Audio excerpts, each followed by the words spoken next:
Assalamualaikum warahmatullahi wabarakatuh. Salam sejahtera untuk kita semua.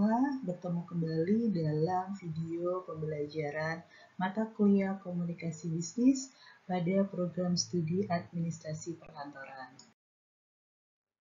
Pada pertemuan yang kedua, kita akan membahas mengenai etika komunikasi bisnis dan jenis-jenis komunikasi.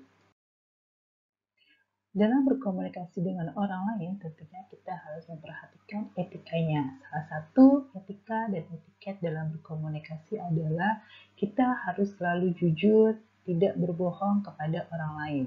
Kemudian kita juga harus bersikap dewasa, menggunakan panggilan atau sebutan yang baik, misalkan Bapak atau Ibu, berbahasa yang baik, ramah, berinisiatif dalam membuka percakapan, menggunakan pesan yang efektif dan efisien, serta menjadi pendengar yang baik dan mengetahui kapan harus berhenti berbicara.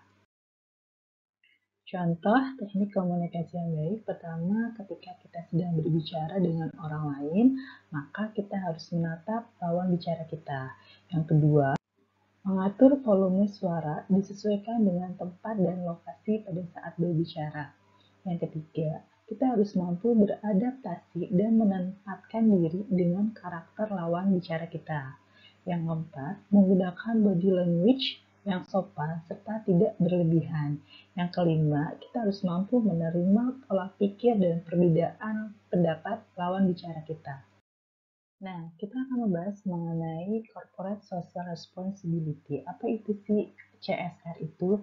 CSR adalah bentuk tanggung jawab sosial dari sebuah perusahaan yang diwujudkan dengan memberikan kontribusi terhadap masyarakat atau lingkungan sekitarnya.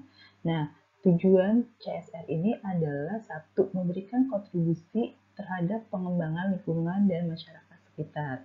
Yang kedua, menjaring sumber daya manusia yang berkualitas. Yang ketiga, mengurangi resiko terjadinya korupsi dan kerugian. Yang keempat, mengurangi jumlah pajak yang harus dibayar. Nah, konsep dari CSR itu adalah satu, sebagai salah satu kewajiban moral. Yang kedua adalah keberlanjutan atau sustainability. Yang ketiga adalah izin operasi. Nah, tentunya CSR ini sangat berpengaruh atau bermanfaat terhadap masyarakat. Yang mana dengan adanya CSR ini, masyarakat akan meningkatkan taraf hidup masyarakatnya, kemudian akan ada perbaikan pada tingkat pendidikan dan sumber daya masyarakat.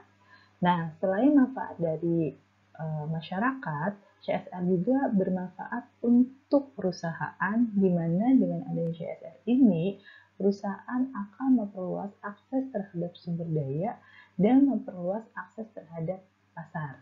Nah, bentuk-bentuk CSR ini ada banyak, ada yang tipe ekonomis, tipe filantropis, dan tipe jejaring sosial. Berikut merupakan contoh CSR yang sudah dilakukan dan rencana CSR yang akan dilakukan oleh PT Bina Sarana Informatika. Kita bahas terlebih dahulu program yang sudah dilakukan, yaitu program pembangunan jembatan. Pada program pembangunan jembatan ini tentunya akan bermanfaat terhadap masyarakat sekitar, yaitu dengan adanya pembangunan jembatan Serdang dan jembatan Asa akan meningkatkan kelancaran arus lalu lintas dalam menghubungkan daerah satu ke daerah lainnya. Kemudian, dengan adanya program pemberdayaan masyarakat, tentunya akan meningkatkan taraf hidup masyarakat sekitar.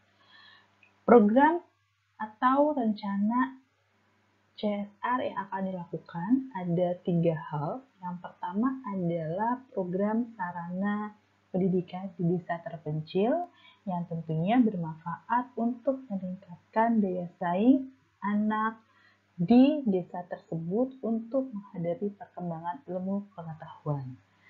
Nah, kemudian ada program bantuan air bersih di mana tentunya akan berdampak terhadap kualitas kesehatan masyarakat dan akan meningkatkan cakupan pelayanan air minum perpipaan pada daerah tersebut. Tentunya dalam melakukan kegiatan CSR itu ada berbagai hambatannya. di mana hambatannya itu bagaimana makna ekonomis dan penerapan CSR yang baik bagi internal perusahaan dan eksternal sekitar. Tentunya salah satu hal yang mesti dipahami oleh kita semua bahwasannya kegiatan CSR ini harus berkelanjutan, tidak bisa satu program selesai tetapi harus berkelanjutan supaya kebermanfaatannya bisa dirasakan oleh masyarakat. Kita akan bahas mengenai good news, bad news, dan goodwill. Yang pertama mengenai good news pada pekerjaan.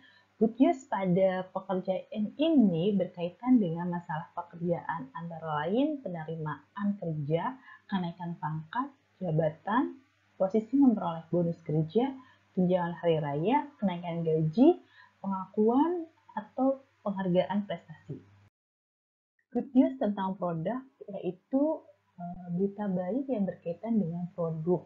Antara lain misalkan diskon produk, buy one get one, pemberian kupon diskon, kemudian pemberian kalender tahun baru, produk aksesoris, atau produk pelengkap. Apa yang dimaksud dengan goodwill atau niat baik, yaitu suatu perasaan positif yang dapat mendorong orang lain untuk menjaga hubungan bisnis. Sebagai pelaku bisnis, tentunya kita harus selalu menjaga hubungan baik dengan relasi bisnis kita, dengan pelanggan, dengan pemasok, dan dengan pelaku bisnis lainnya. Contohnya ketika hari raya, kita mengirimkan kartu ucapan hari raya. Bad news is good news. Bagi sebagian media, bad news adalah suatu berita baik, di mana media senang ketika mendapatkan suatu berita buruk, dikarenakan media tersebut akan mendapatkan bahan berita yang menarik. Oleh karenanya, perusahaan atau instansi atau organisasi harus benar-benar mampu mengelola bad news dengan baik, sehingga citra perusahaan tidak rusak. Mahasiswa harus memahami mengenai jenis-jenis komunikasi. Pada pertemuan kedua ini, kita akan membahas beberapa jenis komunikasi. Yang pertama adalah jenis komunikasi menurut cara penyampaiannya. Ada dua, yaitu komunikasi lisan dan komunikasi tertulis.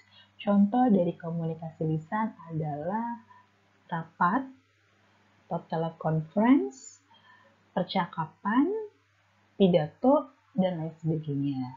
Contoh dari komunikasi tertulis, misalkan surat, gambar, press release, spanduk, dan lain sebagainya.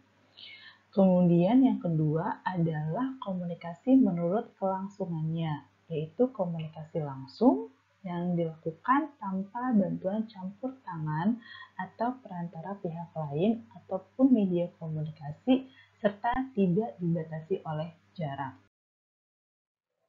Komunikasi tidak langsung dilakukan melalui perantara, baik itu pihak ketiga atau bantuan alat-alat komunikasi lainnya. Yang ketiga adalah jenis komunikasi menurut perilakunya, ada tiga, yaitu komunikasi formal, informal, dan komunikasi non-formal. Yang keempat merupakan jenis komunikasi menurut maksudnya. Ada empat, yaitu pidato, ceramah, wawancara, pemberian tugas atau perintah.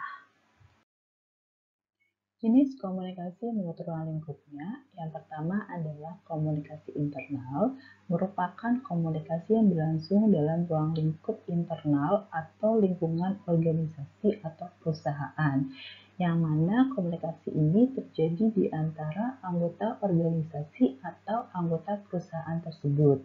Dibedakan menjadi tiga, yang pertama adalah komunikasi vertikal, komunikasi horizontal, dan komunikasi diagonal. Nah, yang kedua adalah komunikasi eksternal, yaitu komunikasi yang berlangsung antara organisasi atau perusahaan kepada pihak luar yang ada di luar organisasi atau perusahaan tersebut.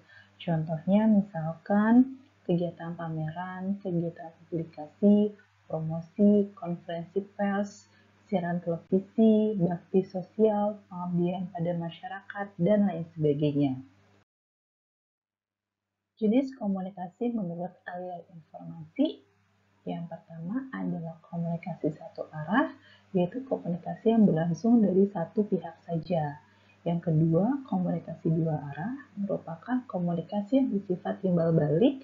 Dalam hal ini, komunikasi diberi kesempatan untuk memberikan respon atau feedback kepada komunikatornya.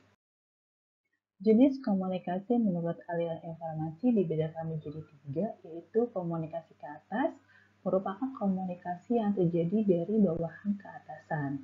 Yang kedua, komunikasi ke bawah merupakan komunikasi yang terjadi dari atasan kepada bawahannya. Contohnya, misalkan pemberian instruksi tugas dari pimpinan ke bawahannya. Yang ketiga adalah komunikasi ke samping, yaitu merupakan komunikasi yang terjadi di antara orang yang memiliki kedudukan yang sejajar. Misalkan antara staf dengan staf lainnya berkomunikasi, mengobrol, atau berdiskusi mengenai pekerjaannya. Demikian video pembelajaran pertemuan kedua mata kuliah komunikasi bisnis. Sampai bertemu pada video pembelajaran berikutnya. Terima kasih. Wassalamualaikum warahmatullahi wabarakatuh.